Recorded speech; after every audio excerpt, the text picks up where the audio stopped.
Welcome back to the channel, where we wrestle with the big ideas that shape our world.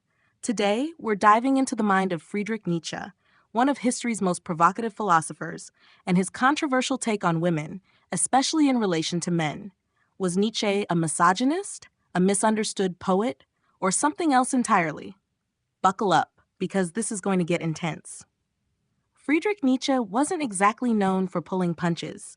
The guy who gave us God is Dead and the Übermensch had a lot to say about human nature, including the dynamics between men and women.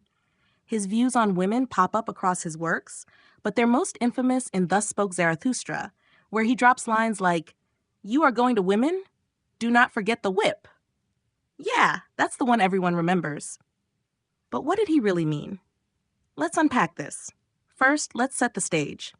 Nietzsche was writing in the late 19th century. Think Victorian corsets, rigid gender roles, and a society obsessed with order. Women were often seen as domestic, submissive, or morally pure, in a way that men weren't expected to be. Nietzsche, though, wasn't here to play by society's rules. He was a rebel, a critic of everything from religion to morality.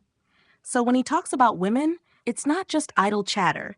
It's tied to his bigger war against what he saw as a decaying culture. Now, Nietzsche didn't write a manifesto on gender. His comments on women are scattered, sometimes poetic, sometimes biting, and often symbolic, but they're always connected to his core ideas: power, life, and the will to overcome. To get his take on women, we've got to look at how he saw them in relation to men, and that's where things get wild. In Thus Spoke Zarathustra, Nietzsche's alter ego, Zarathustra, paints women as mysterious, almost elemental forces. He calls them the most dangerous plaything and says they're closer to life itself than men are. Sounds flattering, right? Well, hold on. For Nietzsche, life isn't just beauty. It's chaos, instinct, and raw power. Women, in his view, embody this primal energy. Men, on the other hand, are the ones who shape it, who impose meaning on the chaos through creation and struggle. Take that whip line again. You are going to women? Do not forget the whip. A lot of people read this as Nietzsche saying women need to be controlled. But dig deeper, and it's more ambiguous. Some scholars, like Walter Kaufmann, argue it's not literal.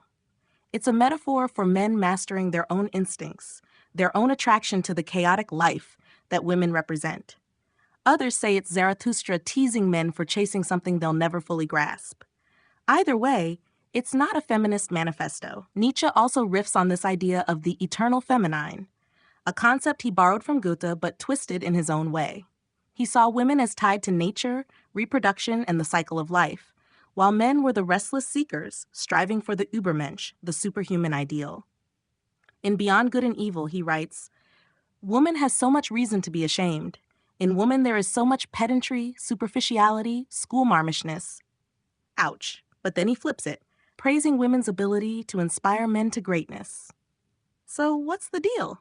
Nietzsche seems torn. On one hand, he romanticizes women as muses. Think of how he describes pregnancy as a sacred act, a yes to life. On the other, he mocks them for clinging to petty virtues or traditional morality, which he despised in everyone, not just women. Men, meanwhile, get the burden and privilege of transcending all that. It's like he's saying, women are life, but men make life mean something. Okay, let's tackle the elephant in the room. Was Nietzsche a misogynist? His words can sound harsh, especially if you cherry-pick the spicy quotes. But here's the thing. Nietzsche didn't hate women as individuals. He had close female friends, like Lou Salome, who he once proposed to and got rejected by hard. Some say his bitterness came from that. Others argue he was critiquing society's view of women, not women themselves. Here's my take. Nietzsche wasn't a feminist, but he wasn't a simple woman hater either. He saw men and women as archetypes in his grand philosophical drama. Women were the untamed force of life. Men were the artists wrestling with it. He didn't care about equality. He cared about power, creativity, and breaking free from mediocrity.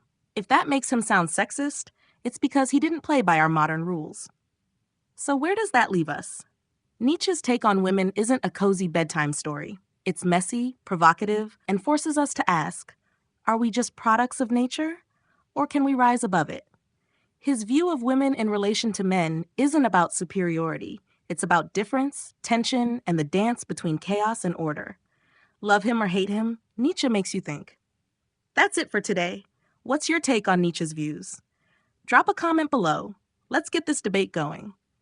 If you like this deep dive, smash that like button, subscribe, and ring the bell for more philosophical goodness. Until next time, keep questioning everything.